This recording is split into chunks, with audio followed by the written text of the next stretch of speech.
Hello everyone, law study में आपका स्वागत है।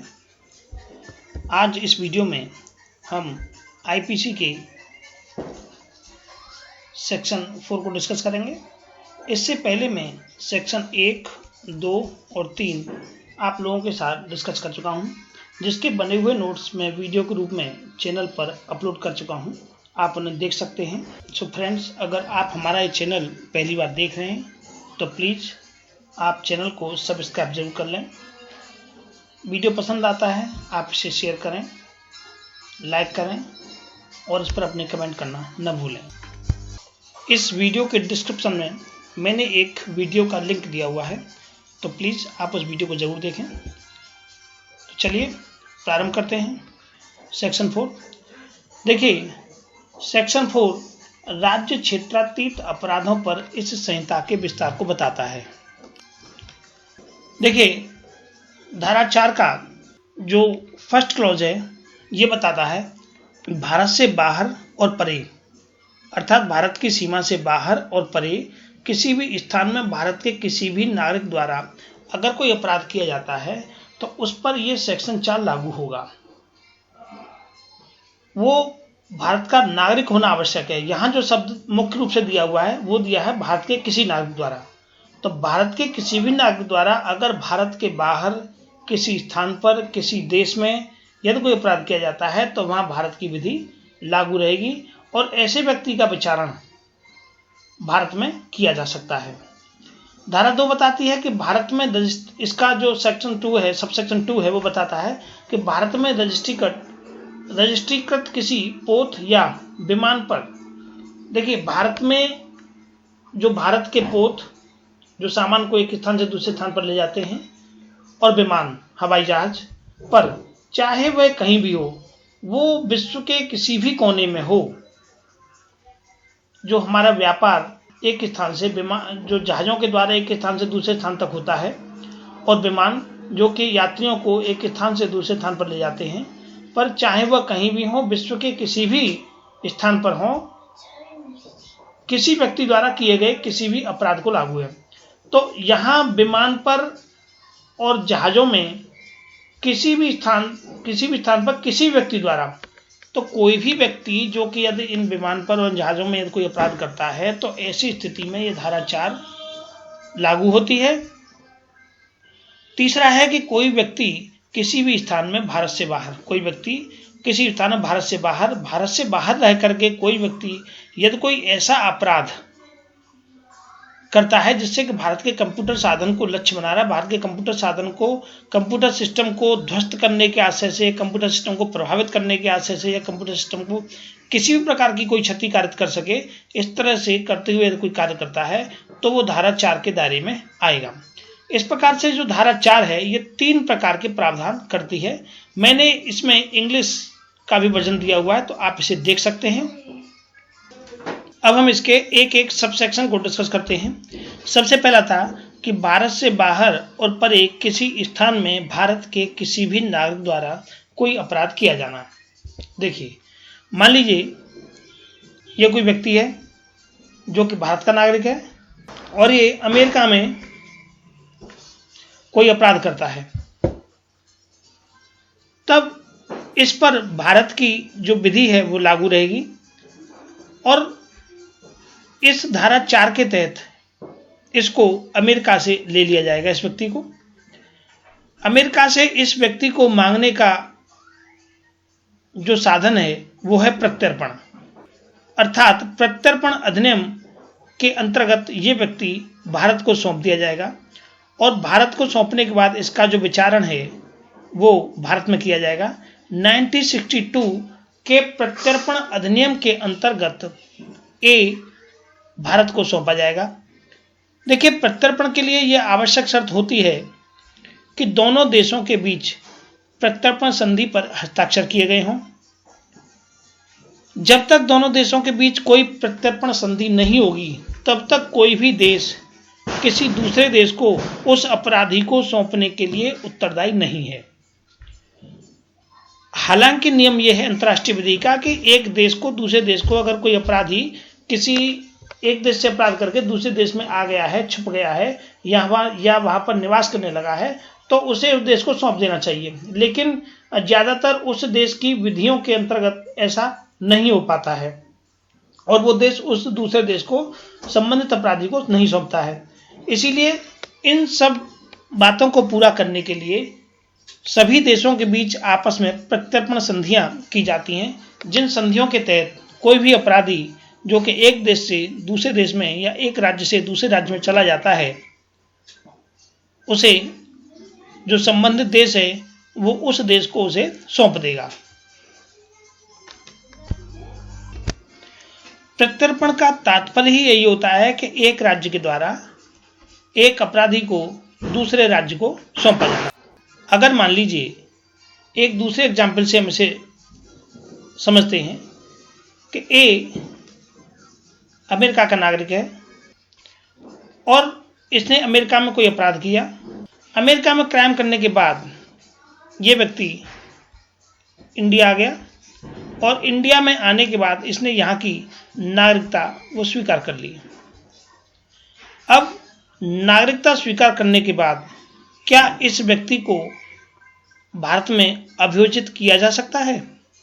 नहीं किया जा सकता, क्योंकि पश्चातवर्ती घटनाएं भूतलक्षी प्रभाव को पैदा नहीं करती हैं। अर्थात ये पश्चातवर्ती, ये बाद की घटना हो गई, इसका नागरिकता स्वीकार करना, और भूतलक्षी प्रभाव हो गया इसका अमेरिका में अपराध करके आना। जब ये व्यक्ति यहाँ पर आकर के भारत की नागरिकता स्वीकार कर लेगा तो इस व्यक्ति पर भारत में अभियोजन नहीं किया जा सकता। हाँ, अमेरिका अगर चाहे तो प्रत्यर्पण अधिनियम के अंतर्गत इस व्यक्ति को अमेरिका को सौंपा जा सकता है और उसका विचारण अमेरिका में किया जाएगा। देखिए, प्रत्यर्पण अधिनियम के अंतर्गत ही हम अबू सलेम को पुर्तगाल से यहाँ लेके आए थे, जहाँ उस राज्य की या उस पुर्तगाल की जो विधि है, उस विधि में जिस अपराध के लिए यहाँ फांसी का प्रावधान है, उस अपराध के लिए वहाँ फांसी नहीं दी जाती है। तो उन्होंने पहले ही इस चीज़ को लिखित में ले लिया था भारत सरकार से कि आप अबू सलेम को फांसी नहीं देंगे, इसीलिए अबू सलेम को इस मामले में फांसी नहीं दी गई है। तो ये प्रत्यर्पण संधि का नियम था। इसी प्रकार से हर देश के साथ अपनी अपनी अलग अलग प्रत्यर्पण संधियां एक देश करता है दूसरे देश के साथ में। तो जो संधि की शर्तें होती हैं उन संधि की शर्तों का पालन करना पड़ता है और संधि की शर्तों के साथ ही हम एक अपराधी को दूसरे देश को या संबंधित देश को सौंप सकते हैं। इसके लिए कोई बाउंडेशन नहीं होती है, लेकिन क्योंकि संधि लिखित में की जाती है। देखिए, जो प्रत्यर्पण संधि है वो एक देश दूसरे देश के साथ लिखित में करार करता है और लिखित में करार होने के बाद उसको माना जाता है। अगर अंतर्राष्ट्रीय विधि के जो सिद्धांत हैं उसके मुताबिक ये है कि अगर कोई अपराधी एक देश से दूसरे देश में अपराध करने के बाद आ गया है और वहाँ निवास कर रहा है तो उसे उस देश को उस दूसरे संबंधित देश को सौंप देना चाहिए, लेकिन ऐसा होता नहीं है और कोई भी देश ऐसा करता नहीं है। तो इसके लिए संधियों की आवश्यकता पड़ी, जिसके तहत अपराधियों को एक देश दूसरे देश को सौंप देता है। तो ये एक राजनीतिक प्रक्रिया है जो काफ़ी लंबे समय तक चलती है। उसके बाद एक व्यक्ति या एक अपराधी किसी दूसरे देश को सौंपा जाता है और काफ़ी लंबा इसमें समय लग जाता है। अब हम इसका एक एग्जाम्पल जो इसमें दिया हुआ उसे देखते हैं। ए, जो कि भारत का नागरिक है, उगांडा में हत्या करता है। यदि वो भारत के किसी भी स्थान पर जहाँ वो पाया जाता है अभियोजित और दोषित किया जा सकता है। तो देखिए, ये प्रॉब्लम है। इस प्रॉब्लम के आधार पर सीधे सीधे प्रश्न एक तो ये पूछा जाता है कि ये जो दृष्टांत है ये किस सेक्शन से संबंधित है। तो ये सेक्शन 4 से संबंधित है। दूसरा ये कि हम इसका आंसर कैसे लिखेंगे। सबसे पहले हमें ये पता होना चाहिए कि ये जो प्रॉब्लम है वो किससे संबंधित है। तो आप पहले ये समझें कि ये प्रॉब्लम किससे संबंधित है, कि भारत के राज्य क्षेत्र के बाहर से संबंधित मामला है। तो हम इसके लिए सबसे पहले लिखेंगे कि ये जो प्रॉब्लम है ये सेक्शन 4 से संबंधित है।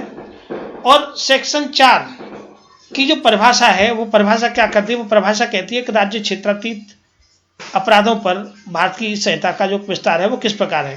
तो इसके संबंध में हम लिखेंगे कि जो पूरा सेक्शन उतारेंगे, उस सेक्शन की जो तीनों जो सब क्लॉज हैं उनको लिखेंगे, क्योंकि तीनों में से जो भारत का नागरिक है, भारत के नागरिक द्वारा यदि बाहर कोई घटना घटित की जाती है तो ये सब क्लॉज 1 में आती है।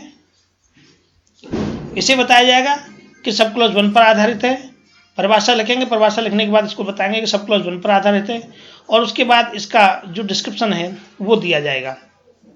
तो इस प्रकार से आप इसका आंसर जो है वो अपने शब्दों में बड़ी आसानी से लिख सकते हैं और आपको समझ में भी आ गया होगा।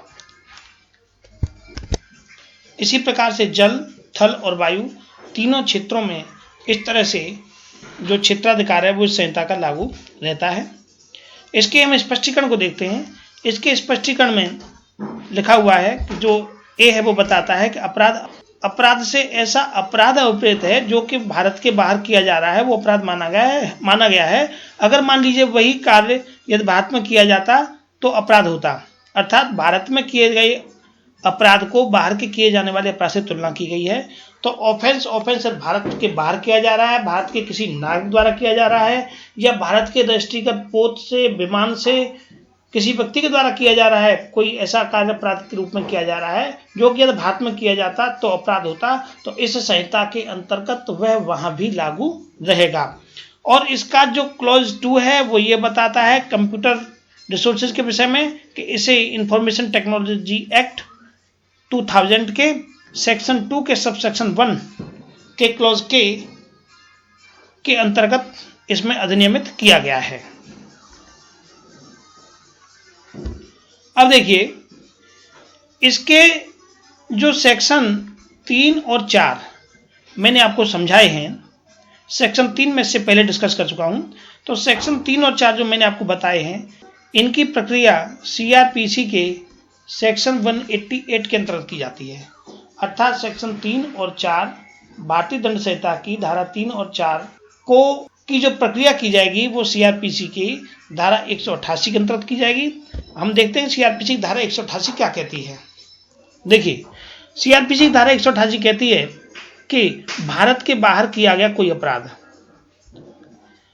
जब कोई अपराध भारत के बाहर भारत के किसी नागरिक द्वारा, चाहे खुले समुद्र पर हो या अन्यत्र, खुले समुद्र पर, नदी पर, जहां जहां तक भारत की समुद्र विधि का विस्तार है, चाहे वो नदी के पुल की बात हो या नदी के ज्वार भाटे की बात हो, नदी का ज्वार भाटा जहां तक आता है वहां भी माना जाएगा, नदी का पुल है वहां भी लागू रहेगा।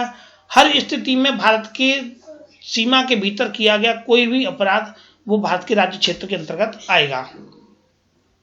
तो भारत के किसी भी नागरिक द्वारा, चाहे खुले समुद्र पर हो या किसी अन्य स्थान पर कोई घटना घटित की गई है, या किसी व्यक्ति द्वारा जो कि भारत का नागरिक नहीं है, भारत में रजिस्ट्रीकृत किसी पोत या विमान पर किया जाता है, या उस अपराध के बारे में उसके विरुद्ध ऐसी कार्यवाही की जाती है कि मानो वह अपराध भारत के अंदर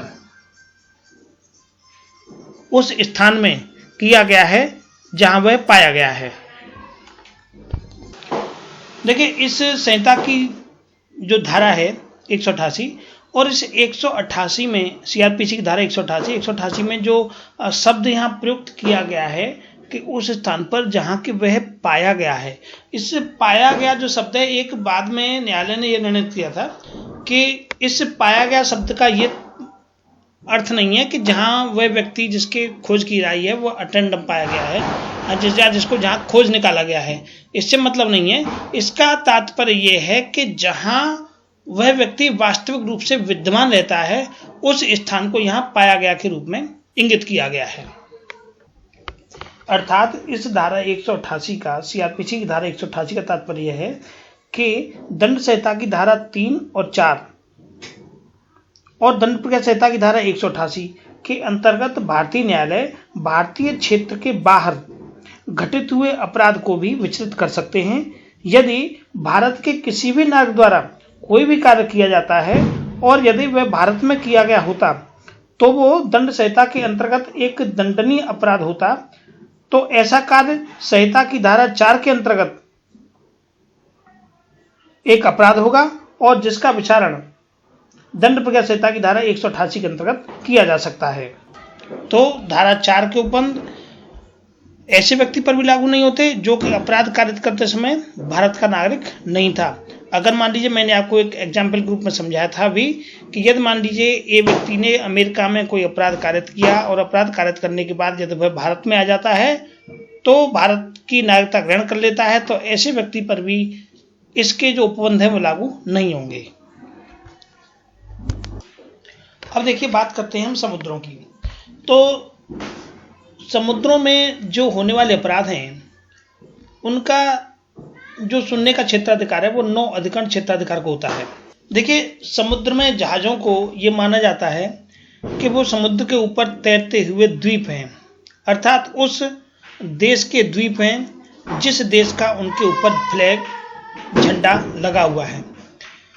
तो इस प्रकार समुद्रों में इन तैरने वाले जहाज़ों को द्वीप कहा जाता है और इन पर जो अपराध होते हैं या अपराध किए जाते हैं उनका जो न्यायिक क्षेत्राधिकार है वो नौ अधिकरण क्षेत्राधिकार के अंतर्गत आता है। समुद्रों में समुद्री डाकुओं के द्वारा उत्पात मचाया जाता है।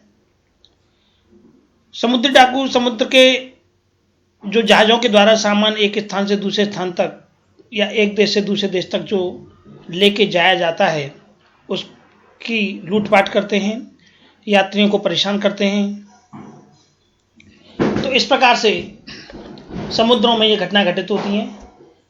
देखिए, जिन दो देशों के बीच में आपस में मित्रता होती है वहाँ ये घटनाएं ज़्यादा होती हैं, और जिन दो देशों के बीच में आपस में मित्रता नहीं होती वहाँ ये समुद्री घटनाएं नहीं होती हैं। सो फ्रेंड्स, आज के इस वीडियो में इतना ही। इससे अगले वीडियो में हम इससे आगे सेक्शंस को लेकर के आएंगे। तो जो भी आपकी समस्या है वो आप मुझे कमेंट बॉक्स के द्वारा ज़रूर बताएं। So thank you for watching and take care.